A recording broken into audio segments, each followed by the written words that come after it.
masinsinan ha. Masinsinan yung usapan po. Yes. Ayun no. Ayun. Grabe, iba po talaga ang chemistry po ng dalawang to. Naman, di ba? Ayan mga kalingap, ayan mga kamamshi, bali ngayon ang papanoorin natin is yung vlog ni Kuya Neil sa EDSI. BTS daw, pero parang hindi naman to BTS kasi ang ipapakita niya rito is yung bagong pagkakakitaan or bagong pinagkakakitaan nila Beyonce. Tapos yung habang nagpapahinga yata sila Edo, ayan, nag-shoot or nag-video si Kuya Neil. Kaya ayan, samahan niyo ako manood. Keep on watching. So yun, hello po mga kalingap.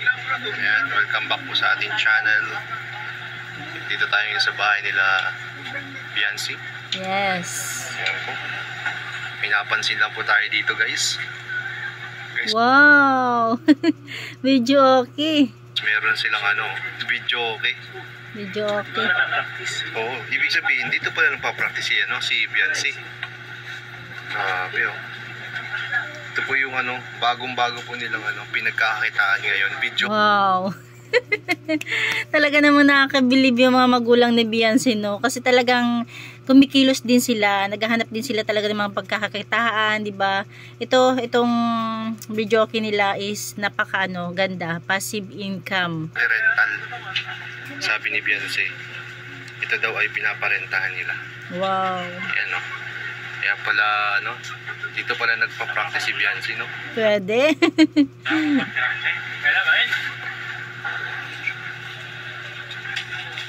Ayan na po si Edu, nag-aaral sa baluta na.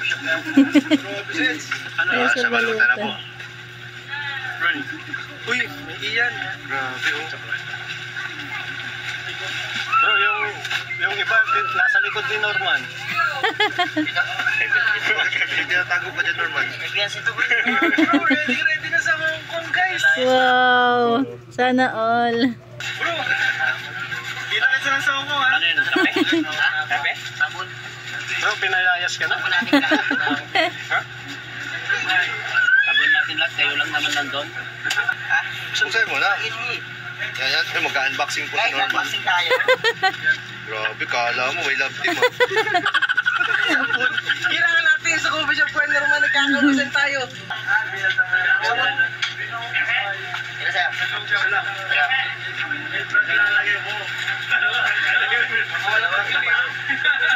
Nakita natin yung dalawa. Ayan na. Simula na to. BTS pa more. Pero wag ka. Ayan. Thank you kay Kuya Neil. Ayan.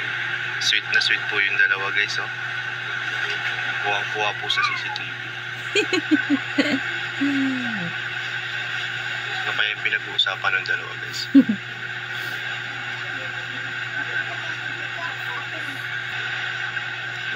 Mukhang masinsinan ha. Mukhang masinsinan yung usapan po.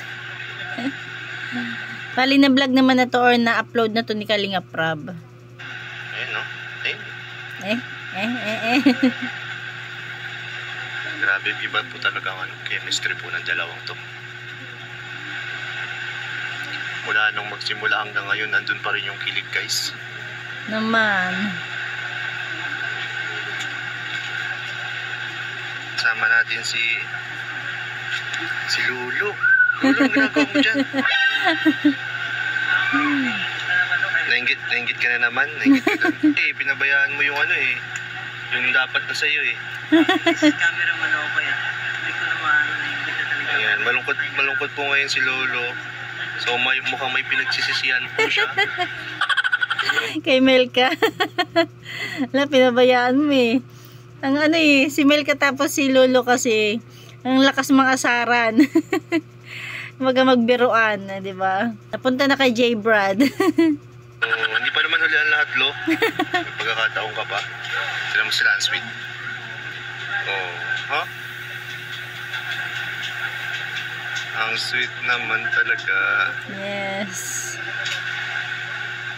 Yan po, na-CCTV po natin yung dalawa guys. Kahit nakatalikod. Importante, ramdam natin yung kilig nila. Ay, grabe.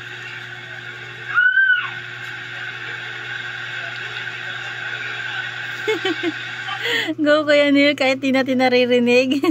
Kung gusto nyo rinig doon, kay kay Kalinga Prab.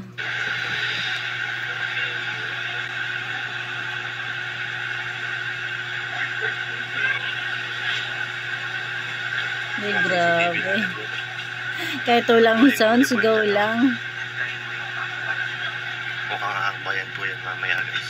Ayun yung mga legit na behind the scenes. Ayo. Baka natin, baka may bayan, holding hands ulit na maganap. Baka may pahawik sa buhok. Oo, dito pa. Nye, yan dyan ba si Nye? Wala po. Kala ko. Ito yung mga off-cam. Yung mga off-cam ito. Yung may mga sipa. Off-cam pala yan. Ibig sabihin, walang camera niyan sa harap nila. Edo. Oh. Tingnan natin yung pa. Baka Sisipa-sipa. Huwag na kayo maya. Yan, nagpapahinga kasi sila ngayon kasi kakatapos. Wala talaga. Ibig sabihin, hindi yan BTS. Kasi ang BTS, once na yung tipong nagsushoot si Kalinga Prab o ang video ni Kalinga Prab, tapos nagbibideo din sila, diba? Yan naman is nagpapahinga pala ang EDC. Tapos lang nung vlog. Pinos pa lang tumingin si Bianchi. Mga masinsinan po yung usapan guys. Kakatapos lang talaga nung vlog. So, yan, kwentuhan muna sila. Wow. Nagkadikitan siko? Nagkadikitan na ba siko mga kalinga? Kuya Nel talaga. Grabe. Grabe sila guys. Naku, kinikilig pa yata si Bianchi. Ay, grabe na to. Grabe sila. Nakapangpang ang Grabe, likod pa lang, pogi na. mati ni Ay. Mati na eh. Matini. Grabe kilig ni Bianchi. Kaya, grabe to oh. Sayang si Lolo. Meron ka rin sana niyan, Lo. Kadikitan ng mga siko. Kung kadikitan ng mga siko, ay, mukhang napansin. Narinig tayo. Mukhang napansin po tayo, mga kalinga. Napansin po tayo, mga kalinga. Ano to guys? 500 meters away ka. Oo, naka-zoom. Super zoom lang. Naka-super zoom lang po ito, kaya medyo malabo po tayo. Samsung Oh. S27. 27, may 27 na ba? Wala pa bro sa picture. Sa picture. Pero advance tayo. Ganito po tayo mag-CCTV guys. Na kumakain. Go Kuya Nel. Yung dalawa po nandito sa loob. Ayan po, nagmo-moment po sila. Grabe. Malalim yung pinag-uusapan. Grabe oh, parang ang lalim ng pinag-uusapan oh. Oo nga. Grabe yan oh. Mukhang malalim yung pinag-uusapan.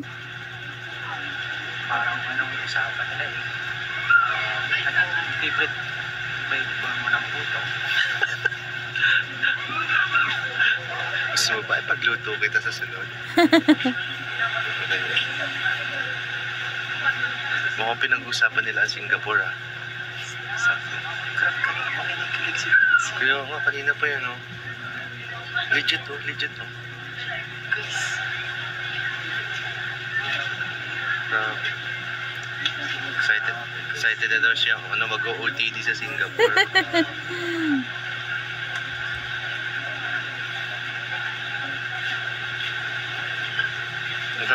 Hanggang ngayon kilig na kilig pa rin guys oh. kanina tayo. Kaya hindi na natapos ang kilig po. Hello po mga kalingap. Ayan. Ayan, yan lang yung medyo mamimiss nila Beyonce dyan, no? Nasa tabing dagat sila. Pero kahit papano, mababawasan yung pangamba nila dahil wala na sila sa tabing dagat. Diba? May disadvantage at may advantage. Advantage dahil ayan, napakasariwa ng hangin, diba? Nasa tabing dagat. Disadvantage, nakakatakot kapag may bagyo. Yun nga lang. Dito po tayo ngayon sila sa bahay po nila Bianchi.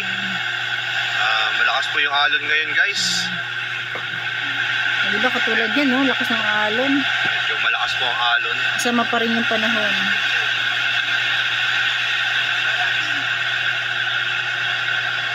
Pero ano dyan, yung hangin medyo malagkit sa buhok kapag ganyan. Kasi dagat eh. Pero ang ganda ng buhok na Beyonce, no?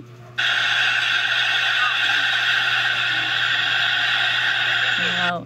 Ayan lang mga kalingap, ayan lang mga kamamshi, hanggang dyan na natin kunting share na talaga namang mamimiss dyan nila Beyonce kahit pa paano, pero at least mas safe na sila, di ba? Thank you kay Kuya Neil sa pag BTS. Pero parang hindi naman to BTS ang nangyari, di ba? Dahil yun, pinakita niya lang yung bagong pinagkakakitaan nila Beyonce na videoke, tapos yung nasa likod siya nila Edo is parang nagpapahinga lang naman sila, di ba? Ayan lang, thank you for watching. God bless you all and Jesus loves you. Ang galing nila mama ni Beyonce, no, tsaka ni papa niya, kasi meron talaga sila mga pinagkakakitaan. Baka nga meron pang iba, hindi lang natin alam.